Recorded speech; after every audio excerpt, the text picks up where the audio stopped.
గత బీఆర్ఎస్ ప్రభుత్వ హయాంలో ఫోన్ ట్యాపింగ్ జరిగిందన్న సిట్ దర్యాప్తులో పెద్ద ఆయన పేరు ప్రస్తావనకు వచ్చింది. త్వరలోనే ఆయనకు నోటీసులు జారీ చేసే అవకాశం ఉంది.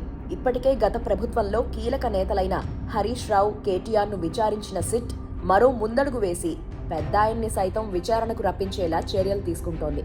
ఈ చర్యల్ని బీఆర్ఎస్ కక్ష సాధింపు ప్రయత్నాలుగా విమర్శిస్తుండగా, రేవంత్ రెడ్డి మాత్రం ఎలాగైనా ఫోన్ ట్యాపింగ్ అంశంలో బీఆర్ఎస్ ను ఇరుకున పెట్టాలని ఎత్తుగడలేస్తున్నారు.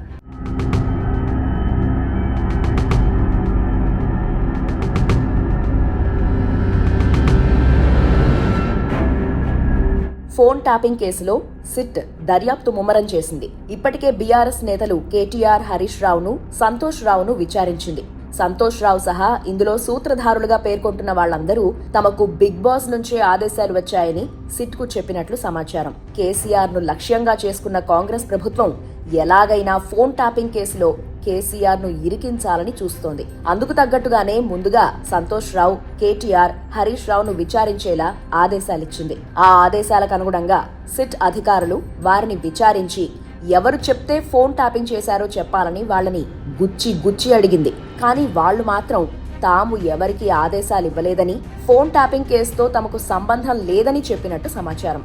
సిట్ వర్గాల సమాచారం మేరకు పెద్ద ఆయన ఆదేశాల మేరకే పనిచేసినట్లు కొందరు గతంలో ఇంటెలిజెన్స్ విభాగంలో పనిచేసిన అధికారులు సిట్ విచారణలో చెప్పారు. అయితే సిట్ మాత్రం దర్యాప్తును కొత్త కోణంలోకి తీసుకెళ్లేందుకు ప్రయత్నిస్తోంది. మావోయిస్టుల పేరు చెప్పి కొన్ని నంబర్లు ఇంటెలిజెన్స్ విభాగానికి పంపించారని, అది తెలిసి కూడా అధికారులు ఫోన్ ట్యాపింగ్ చేశారని భావిస్తోంది. జర్నలిస్టులు, న్యాయమూర్తులు, రాజకీయ నేతల నంబర్లు సైతం ఇందులో ఉన్నట్లు అనుమానిస్తోంది. ఇలా ట్యాపింగ్ చేసే ముందు రివ్యూ కమిటీకి ఈ నంబర్లు సమర్పించాల్సి ఉంటుంది. కానీ గత ప్రభుత్వంలో రివ్యూ కమిటీ కళ్లుగప్పి ఈ నంబర్లను పర్యవేక్షించారని సిట్ ప్రధాన ఆరోపణ.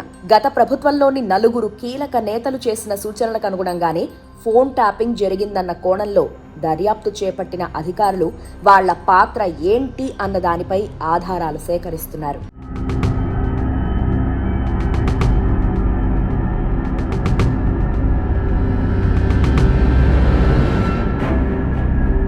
ఇప్పటి వరకు ఇంటెలిజెన్స్ అధికారులు కేటీఆర్, హరీష్ రావు, సంతోష్ రావును మాత్రమే విచారించిన సిట్ ఇక ముందు మాజీ ముఖ్యమంత్రిని సైతం విచారణ పరిధిలోకి తీసుకురావాలని ఆలోచిస్తోంది. మరికొన్ని రోజుల్లో నోటీసులు సిద్ధం చేసి విచారణకు హాజరయ్యేలా కేసీఆర్ పై ఒత్తిడి తెచ్చేందుకు కాంగ్రెస్ ప్రభుత్వం ప్రయత్నిస్తోందన్న ఆరోపణలున్నాయి. నేరుగా అప్పటి ముఖ్యమంత్రినే విచారణకు పిలిపిస్తే ప్రజాగ్రహంతో పాటు కాంగ్రెస్ ప్రభుత్వం నవ్వుల పాలయ్యే అవకాశం ఉన్నందున వేచి చూడాలని రేవంత్ రెడ్డి సూచించినట్లు సమాచారం. హరీష్ రావును పిలిపించినప్పుడు సైతం ఆయన సిట్కే ప్రశ్నలు సంధించారట.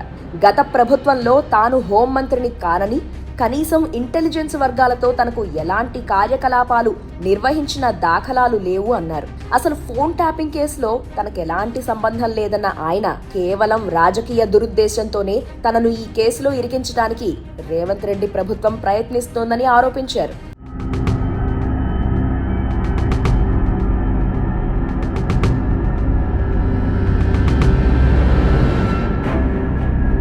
కాళేశ్వరం ప్రాజెక్టులో అవినీతి అన్న అంశంపై ప్రతిపక్షంలో ఉండగా ఆరోపణలు చేసిన రేవంత్ రెడ్డి అందులో ఎలాంటి ఆధారాలు దొరక్కపోయేసరికి ఫోన్ ట్యాపింగ్ అంశంపై దృష్టి సారించారు.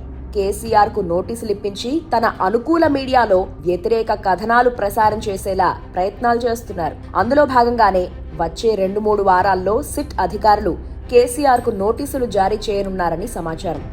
ఒక్కసారి నోటీసులు ఇచ్చిన తర్వాత కేసీఆర్ విచారణకు వచ్చినా రాకపోయినా రాజకీయ లబ్ధి పొందవచ్చు అనేది రేవంత్ రెడ్డి ప్రణాళిక. ఒకవేళ విచారణకు వస్తే నిజాలు చెప్పాల్సి వస్తుందని, రాకపోతే తప్పించుకు తిరుగుతున్నారని కాంగ్రెస్ నాయకులతో ఆరోపణలు చేయించేలా ఆయన పథకం పన్నుతున్నారు. మరోవైపు కేసీఆర్ సైతం నోటీసులకు బదులిచ్చేందుకు సిద్ధంగా ఉన్నారు. ప్రభుత్వాధినేతగా ఆయన ప్రమేయం ఉన్న పనుల్లో ఖచ్చితంగా విచారణను ఎదుర్కొంటారు. కానీ ఎవరో ఇంటెలిజెన్స్ అధికారులు చేసిన పనికి తాను సమాధానం చెప్పాల్సిన అవసరం లేదని ఆయన భావిస్తున్నారు. ఈ మేరకు ఇప్పటికే న్యాయ నిపుణుల అభిప్రాయం తీసుకున్న కేసీఆర్ నోటీసులు వస్తే మాత్రం ఖచ్చితంగా సమాధానం ఇవ్వటానికి సిద్ధపడుతున్నారు.